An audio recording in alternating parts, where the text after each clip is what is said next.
Today we continue our wealth education series, The Secret Empire, the secrets of how the rich stay rich and the tax advantages that they use.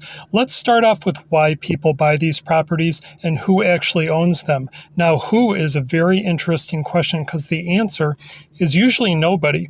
These homes are owned under living trusts or LLCs, meaning privacy is the utmost currency with these types of properties.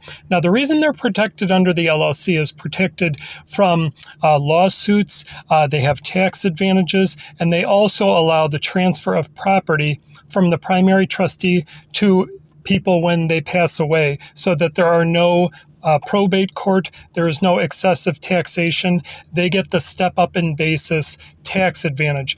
Now, what is the ultimate purpose of these homes? A lot of people are under the impression that people buy these homes to live in, to raise a family, and that is an often misperceived notion. These are actually empires built to preserve wealth and provide tax advantageous when they are filing their taxes at the end of the year. So what are the tax advantages, and what are some symbols that someone who owns a house like this owns them under an LLC?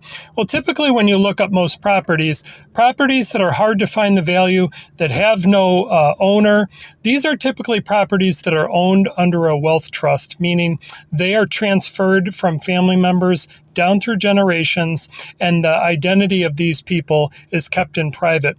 Now, the main reason they are controlled is the family trust controls the management of these buildings. So technically these people own the properties, but just not on paper. It's not what they own, it's what they control. And the reason they want to control it is the tax advantages allow them to write off the total value of the home itself for over 27 and a half years. Not the land, but the home itself for depreciation. So apartment complexes use this strategy, wealthy homeowners and landowners use this strategy. So why do they call it the secret empire? Well, privacy is the new currency.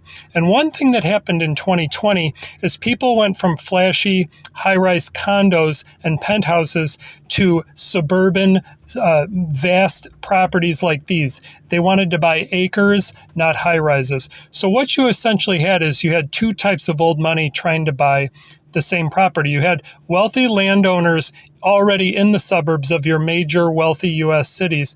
And then you also had people coming from high-rises that preferred the downtown lifestyle, but because of the shutdown laws, wanted privacy and the freedom of acreage. So you essentially had two different markets competing for limited. That's why people are bidding on these very large estates, is because there is limited